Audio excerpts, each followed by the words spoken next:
What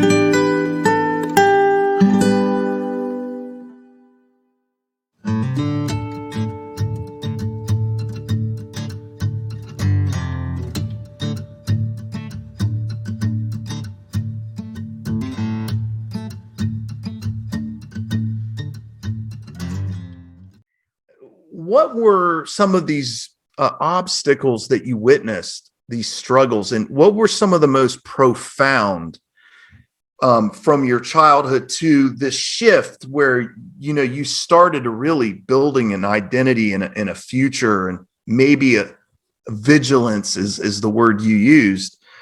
What were those pronounced obstacle struggles that you personally witnessed that built up over time, things that you will never forget? I think the one series of events that began to have a significant impact was seeing the protests. A lot of the organizations at the time, the brown power, the people that were at the same time that African Americans were struggling to fight, and they're battling the racism and stuff. We had counterparts within our brown community that was doing the same thing. They were engaged in protests and stuff, and I started seeing that and seeing more on TV.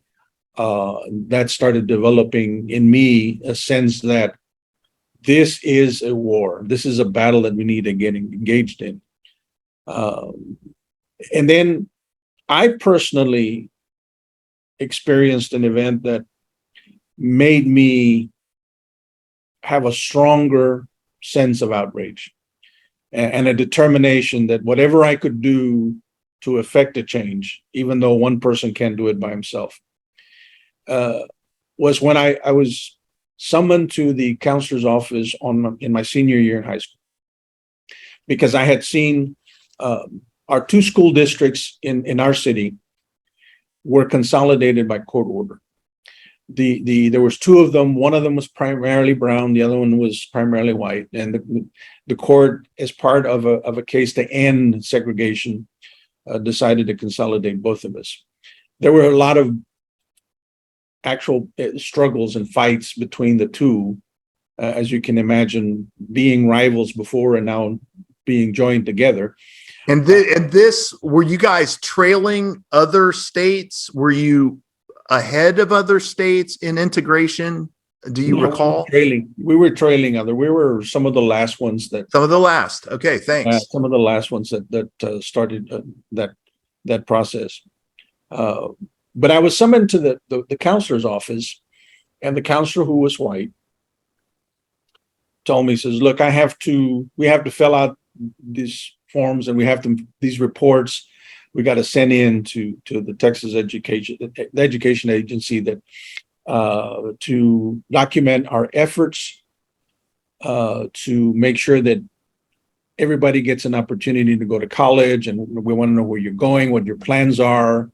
So I'm asking you what your plans are." And I told him that I wanted to go to the University of Texas.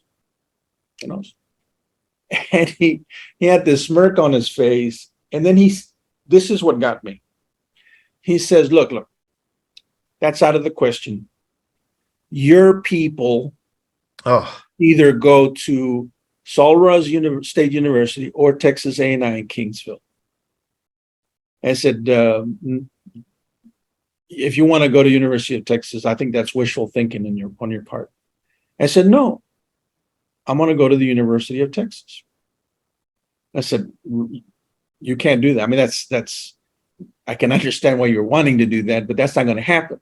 I said, no, it is going to happen, because I can tell you, I have already applied and I have already been admitted to the University of Texas in Austin. That's where I'm going. And he backs off when he realizes, when did you do that? I said, I applied back in September. I would say this was April of 1972. He said, I applied in September of 71, and by December, I got my acceptance letter.